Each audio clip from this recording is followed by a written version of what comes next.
Hello students, welcome to online classes. So we are going to continue science of class 8. So this is part 6 of chapter 1. So let's start from protection from weeds, page number 10. So we are going to see about protection from weeds. So weeds क्या होते हैं? Weeds कुछ unwanted plants होते हैं जो हमारे farms में field के अंदर अपने आप जो है वो जर्मिनेट हो जाते हैं, जो कि हमारे किसी काम के नहीं है, लेकिन वो क्या करते हैं, जो हमारी जो क्रॉप है उसकी ग्रोथ और डेवलपमेंट को रेस्ट्रिक्ट करते हैं, क्योंकि उनको जितना भी नरिशमेंट जो होता है वो खुद खींच लेते हैं। सो इसलिए जो है हमारे लिए अनवांटेड होते हैं, इवन जो है कई बार जो है हार्मफुल भी होते हैं। सो इसके लिए उनका जो है उनसे प्रोटेक्शन बहुत इंपॉर्टेंट है क्रॉप की। सो प्रोटेक्शन फ्रॉम वीड है। Let's start. Bujo and Paheli went to the nearby wheat field and saw that there were some other plants in the field growing along with wheat plants. So बुजो और पहेली जो starting में जो दो बच्चे थे वो अपने पास के एक वीट के फील्ड में गए, गेहूं के खेत में गए, और वहाँ उन्होंने देखा कि जो है खेत के अंदर जो वीट प्लांट है उनके साथ कुछ अदर जो प्लांट्स है वो भी ग्रो कर रहे हैं। So in a field many other undesirable plants may grow naturally along with the crop. These undesirable plant are called weeds. अब जो फील्ड होते हैं उसके अंदर बहुत सारे अनडिज़ायरेबल प्लांट है, अनवांटेड प्लांट है, नेचुरली ग्रो कर जाते हैं क्रॉप के साथ। सो इन जो अनडिज़ायरेबल प्लांट है, अनवांटेड प्लांट है, इन्हीं को क्या बोलते हैं? वीड्स। और अगर हिंदी में इनका नाम बोले तो इनका नाम होता है खरपतवार। जो आपने कभी सुना होगा, इनका नाम जो है खरपतवार होता है। आप इनका मीनिंग, हिंदी मीनिंग लिख सकते हैं। The removal of weeds is called weeding. अब जो है इन वीड्स को रिमूव करते हैं तो इसको क्या बोलते हैं? वीडिंग बोलते हैं। Weeding is necessary since weeds compete with the crop plants for water, nutrient, space and light. अभी जो weeding है इनको मतलब जो है इनको रिमूव करना, वीड्स को रिमूव करना क्यों ज़रूरी है? क्योंकि ये जो वीड्स होते हैं, ये जो क्रॉप प्लांट होते हैं, फसल के जो पौधे होते हैं, उनके साथ compete करते हैं वाटर, न्यूट्रिशन और स्पेस के लिए। मतलब उनका जो है एक साथ अगर दो प्लांट पास पास में हो गए तो ऑब्वियसली वो एक दूसरे की जो है उन दोनों का जो वाटर के लिए उसके लिए भी compete करेंगे, न्यूट्रिएंट्स के लिए भी compete करेंगे, स्पेस और लाइट के लिए भी कम्पीट करेंगे। तो वीड है वो हमारे काम की नहीं है, लेकिन हमारा क्रॉप है हमारे काम की है, क्रॉप के प्लांट काम के हैं, लेकिन ये दोनों क्या है, आपस में एक दूसरे के लिए कम्पीट करते हैं न्यूट्रिएंट्स के लिए। Have this other plant have been planted purposely. अब जो अदर प्लांट है, वीड प्लांट है, ये पर्पसली प्लांट किए जाते हैं? Obviously not. ये सेल्फ निकलते, खुद उगते हैं, नेचुरली निकलते हैं। सो हम पर्पसली इनको जानबूझ के हम नहीं उगाते हैं, इसीलिए इनको अनवांटेड बोला गया है, अनडिज़ायरेबल बोला गया है। Does they affect the growth of the crop? इस जो वीड्स है वो इफेक्ट करते हैं प्लांट की जो है उसको नरिशमेंट को, उसकी ग्रोथ को, इसीलिए जो है ये अनवांटेड होते हैं। Some weeds interfere even in harvesting. और कुछ वीड्स हैं जो हार्वेस्टिंग के टाइम पे भी जो प्रॉब्लम क्रिएट करते हैं। And may be poisonous for animals and human beings. और कई बार है कुछ जो वीड्स हैं वो पॉइजनस भी होते हैं, जहरीले भी होते हैं ह्यूमन बींग्स और एनिमल्स के लिए। हर नहीं, कुछ होते हैं।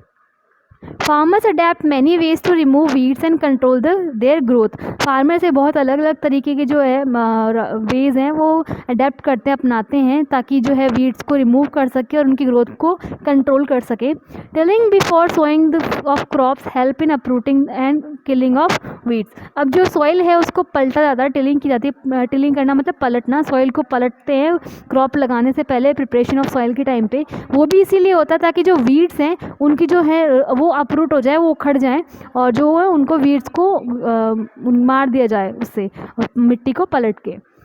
विच में है then dry up and get mix with the soil. अब जब एक बार अपरूट हो जाएंगे, उखड़ जाएंगे पौधे, तब क्या करेंगे, जो अनवांटेड पौधे उखड़ गए तो वो सूख के क्या करेंगे, सॉइल के अंदर मिक्स हो जाएंगे।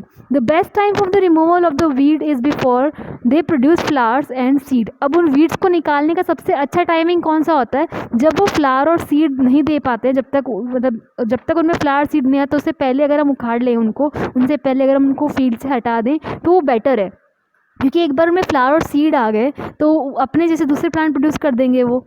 The manual removal includes physical removal of weeds by uprooting or cutting them close to the ground from time to time. अब जो उनका मैनुअल रिमूवल है, हम मैनुअल मतलब हाथ से निकालना, मैनुअल रिमूवल है, इसके अंदर जो है फिजिकली जो है वीड को निकाला जाता है, उनको अपरूट करके, उनको उखाड़ के या उनको ग्राउंड के नज़दीक से कट करके उनको हटाया जाता है। और टाइम टू टाइम ये करना पड़ता है, मतलब जो है क्योंकि वीड से बार बार ग्रो करती रहती है, अपने आप ग्रो करती है, तो क्रॉप से ज़्यादा जो है अच्छे से ग्रो करती है वो, इसलिए इनको टाइम टू टाइम निकालना बहुत ज़रूरी है। This is done with the help of a खुरपी, और ये जो है खुरपी वगैरह जो होती है उसकी हेल्प से किया जाता है। आपने नाम भी सुना होगा खुरपी का, कई बार कईयों ने देखा भी होगा।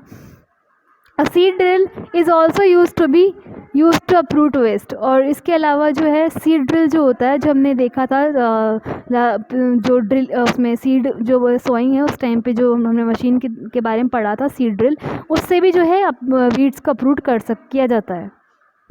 Weeds are also controlled by using certain chemicals called weedicides. अब कुछ जो वीड्स को अपरूट करने के जो तरीके हैं, वीड्स को जो है वीड रिमूवल के तरीके, उनमें से एक वीडिसाइड्स भी है। कुछ केमिकल्स हैं, उनकी हेल्प से जो है वीडिंग की जाती है, और वो केमिकल्स का नाम क्या हो गया, वीडिसाइड्स हो गया।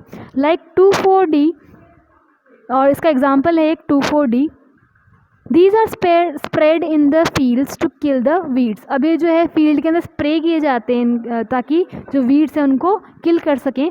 They do not damage the crops. अब ये जो वीडिसाइड्स हैं ये क्रॉप को डैमेज नहीं करेंगे, सिर्फ जो वीड्स होंगे उन्हीं को डैमेज करेंगे।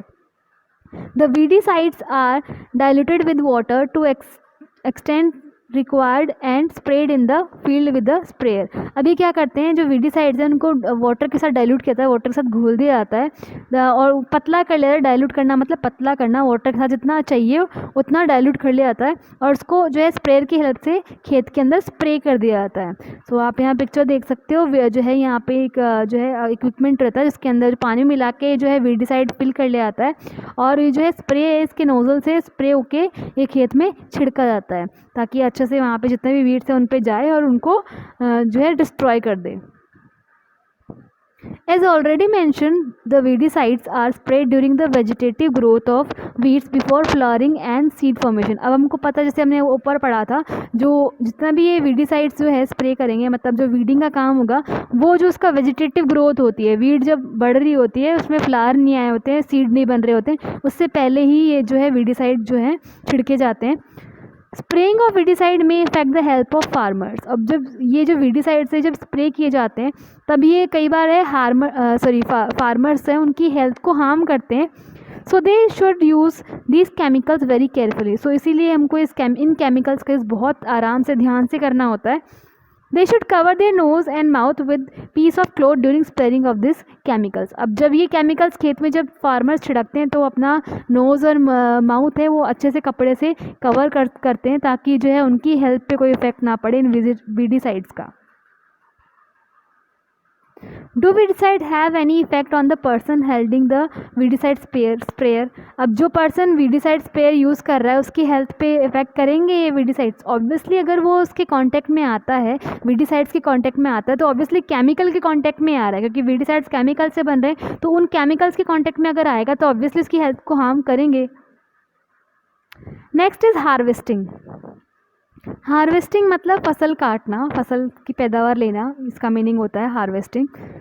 Harvesting of A crop is an important task. बहुत इंपॉर्टेंट टास्क है, मतलब जो है हमने जो क्रॉप है उसके लिए मिट्टी तैयार करी है, फिर उसके बीज बोए हैं, उसके अंदर हमने इरिगेशन भी किया, सिंचाई दी है, पानी दिया है, सिंचाई करी है, उसके अंदर जो हमने वीड्स हैं वो भी निकाल दिए हैं, जो फर्टिलाइज़र है वो भी डाला है। तो अब जब पौधा बड़ा हो गया, उसके अंदर जो है फ्रूट्स वगैरह लग गए, यानी कि जो है उसको पूरा पक गया है, जो हमारी क्रॉप है वो तैयार है, तो उसको हार्वेस्ट करना बहुत इंपॉर्टेंट टास्क हो जाता है। The cutting of crop after it is mature it called harvesting. जब क्रॉप मैच्योर हो जाती है, पक जाती है, उसके बाद उसको कट करना ही क्या होता है, हार्वेस्टिंग होता है। In harvesting crop are pulled out और cut close to the ground. अब हार्वेस्टिंग में क्या होता है, तो क्रॉप है उनको उखाड़ लिया जाता है, अपरूट कर लिया जाता है, या फिर एकदम ग्राउंड के एकदम पास से उनको कट किया जाता है।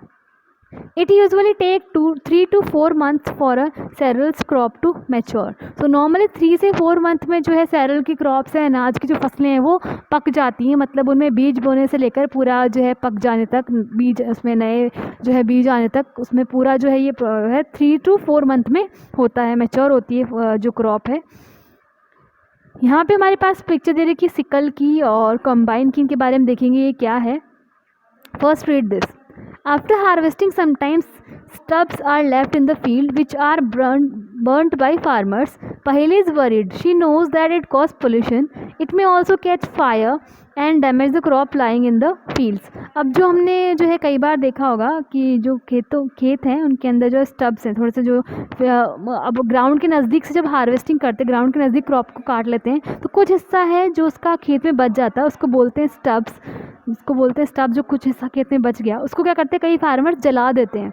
सो जो पहेली जो गर्ल है, इसका जो है यहाँ पे पहले भी नेम आया था, वो बहुत वरिड है क्योंकि उसको पता है इससे पोल्यूशन क्रिएट होता है। और इसके अलावा जो है पास में पड़ी हुई जो क्रॉप है उसको भी डैमेज कर सकती है। तो ये जो है थिंकिंग पॉइंट है एक हमारे पास। Harvesting in our country is either done by manually by sickle और बाय मशीन कॉल्ड हार्वेस्टर। अब हमारी कंट्री में जो हार्वेस्टिंग और सिकल जो है, इसको जो है जो आपके पास पिक्चर दे रखी है, इसको हसिया भी बोलते हैं अगर आपने नेम सुना हो। तो जो हमारी कंट्री है उसके अंदर हार्वेस्टिंग वो सिकल से होती है, उसके अलावा जो है एक मशीन होती है हार्वेस्टर, उससे होती है।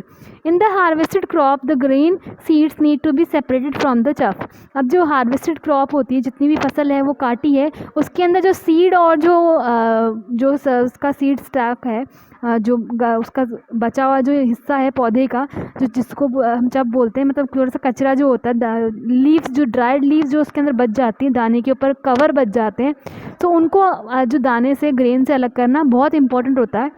This process is called threshing. और ये जो प्रोसेस जो होती है दाने को उसके बचे हुए हिस्से से, प्लांट के बचे हुए हिस्से से अलग करना, उसी को क्या बोलते हैं, थ्रेसिंग बोलते हैं।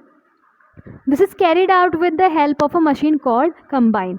अभी जो है एक तो पहले हार्वेस्टिंग होगी और फिर थ्रेसिंग होगी, ये दोनों के दोनों आप साथ में जब प्रोसेस होती है, एक मशीन होती है कंबाइन, उसके साथ में दोनों की दोनों प्रोसेस एक साथ हो जाती हैं, which is in fact a harvester as well as a thresher. मतलब एक जो मशीन है कंबाइन जो हमारे पास यहाँ पे पिक्चर दे रखी है, ये कंबाइन में क्या है, यहाँ पे एक साइड से इसका हार्वेस्टिंग होती रहती है, मतलब फसल कटती रहती है, और दूसरी साइड से इसके अंदर जो है थ्रेसिंग होती रहती है, मतलब जो ग्रेन है और जो चफ है दोनों के दोनों एक दूसरे से सेपरेट होते रहते हैं। नॉर्मली अगर मैनुअली हम करें तो लास्ट ईयर में सेपरेशन में पढ़ा था, ग्रेन और चफ को मैनुअली हाथ से करने के लिए उनको क्या करा जाता है, किसी पत्थर पर उनको पीटा जाता है उनको, ताकि जो दाना है वो अलग हो जाए उससे, स्टॉक से, प्लांट के जो बाकी के जो हिस्सा है वहाँ से। Farmers with small holdings of land do the spreading of grain with chaff by winnowing. अब जो कुछ छोटे लेवल के जो फार्मर्स हैं जिनके पास भी सिर्फ थोड़ा सा लैंड का हिस्सा होता है, वो क्या करते हैं, ग्रेन और चफ को कैसे अलग करते हैं, विनोइंग के जरिए करते हैं। मतलब जो कचरा है, दाना तो है उसके साथ, उसका तो कुछ लीव्स, ड्राई लीव्स और बाकी का जो कचरा है, उसको जो विनोइंग है, मतलब हवा के अंदर वो है उसको करते हैं, और जो हवा से जो कचरा है वो उड़ जाता है और दाना भारी होने की वजह से वहीं रह जाता है। और इसके बारे में हमने क्लास 6 में पढ़ा था, जो विनोइंग जो मेथड है इसके अंदर। विनोइंग है हैंड से भी की जाती है, उसके अलावा अब विनोइंग मशीन्स भी आने लग गई हैं, जिनके अंदर मशीन्स के अंदर जो है डाल देते हैं और वो जो है विनोइंग उसमें अपने आप होती है। Next is harvest festival. After 3 or 4 months of hard work there comes the day of the harvest. अब है 3-4 महीने की हार्ड वर्क के बाद एक दिन ऐसा आता है जब हार्वेस्टिंग होती है। The sight of golden field of standing crops laden with grains fills the heart of farmers. अब जो है एकदम गोल्डन कलर की जो फील्ड्स हैं, जिसके अंदर जो है पकी हुई फसल खड़ी है, जिसके अंदर बहुत सारे दाने भरे हुए हैं जिस फसल के अंदर, ये सब देख के जो फार्मर का हार्ट है एकदम खुशी से और वेल बीइंग से भर जाता है, with Joy and a sense of well being. उनका जो हार्ट है वो एकदम खुश हो जाता है। The effect of past season have been borne fruit and it is the time to relax and enjoy a little. अब जो है 3-4 महीने से फार्मर्स पूरी एकदम कड़ी मेहनत कर रहे हैं। अब जो है उनकी जो फसल है वो पक के खड़ी है, उनकी जो मेहनत है वो फल देने वाली है, सफल होने वाली है। तो ये देख के वो खुश भी हैं और उनका जो एफर्ट है वो पूरा सीज़न का वो अब जो है सक्सेसफुल होने वाला है, इसलिए अब उनके लिए थोड़ा रिलैक्स करने का, एंजॉय करने का टाइम होता है। इसीलिए इंडिया के अंदर और बाकी कई कंट्रीज़ में जो है हार्वेस्ट फेस्टिवल मनाए जाते हैं। The period of harvest is this of great joy and happiness in all part of India. अब जो हार्वेस्टिंग का टाइम है, जो हार्वेस्ट का जो पीरियड है वो इंडिया के अंदर बहुत हंसी खुशी से मनाया जाता है। बहुत अलग अलग पार्ट्स में अलग अलग तरीके से मनाया जाता है। Man and women celebrated with great enthusiasm. और जो लोग हैं और जो मैन एंड वीमेन है बहुत जोश से, बहुत उत्साह से सबको मनाते हैं। एंथुसिज्म मतलब उत्साह। Special festival associated with the harvest season are Pongal, Baisakhi, Holi, Diwali, Nabanna and Bihu. तो ये अलग अलग इंडिया के अलग अलग पार्ट में बनने वाले हार्वेस्ट फेस्टिवल्स हैं। जब भी कोई फसल पकती है, कट के आती है, तो एक फेस्टिवल बनता है। फॉर एग्जांपल पोंगल है, बैसाखी है, होली है, दिवाली है। तो होली के अंदर तो आपने देखा होगा, होली के अंदर है हम जो है गेहूँ और जो है वो बालियाँ बांध के लाते हैं और होली की जो है आँच में हम उसको सेकते हैं और फिर इसको खाते हैं। तो ऑब्वियसली है और दिवाली के टाइम पे जो है बाजरा वगैरह जो है सर्दियों वाली जो फसल जो है वो बन के आती है। तो इसलिए अन्नकूट पे जो है जो है 5 से 7 अन्न का जो है भोग लगता है भगवान को अन्नकूट के टाइम पे, दिवाली के जो बाद आता है। तो इससे हम जो है हम जान सकते हैं कि हमारे इंडिया में जो कई फेस्टिवल्स हैं वो हार्वेस्ट के ऊपर डिपेंड करते हैं। हार्वेस्ट फेस्टिवल होते हैं मेन जो कई फेस्टिवल्स हैं। Okay, so next is storage, और स्टोरेज के बारे में अपना नेक्स्ट वीडियो में बात करेंगे। So I think that's enough for today.